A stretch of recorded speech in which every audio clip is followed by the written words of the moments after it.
మొన్న సూపర్ మార్కెట్‌కి వెళ్ళామనమాట. అక్కడ నాకు ఈ ఉలవచారు దొరికింది. దొరకలేదు, కొన్నాను.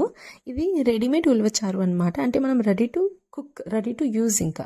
సో, ఈ ఉలవచారు ప్యాకెట్ వచ్చేసి నాకు 250 గ్రామ్స్ 100 రూపీస్‌కి వచ్చేసింది. చాలా సింపుల్‌గా ఈ ఉలవచారు తీసుకొని మనం పలావ్స్ చేసుకోవచ్చు, బిర్యానీస్ వండుకోవచ్చు, చారు పెట్టుకోవచ్చు. మీకు నచ్చినట్టుగా చేసుకోవచ్చు.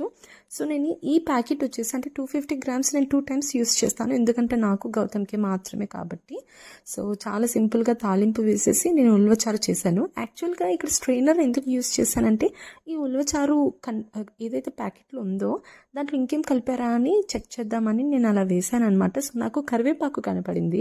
సో తాలింపు వేసేసి చారు పెట్టేసి జస్ట్ ఒక 10 మినిట్స్ లో ఫ్లేమ్లో బాగా మరిగించాను. అసలు మూత ఇలా తీసి చూసేసరికి పొగలతో పాటు మంచి ఫ్లేవర్ వచ్చిందండి. అంత బాగుంది ఉలవచారు కూడా వేడి వేడి అన్నంలో తింటే. నచ్చితే లైక్ చేయండి.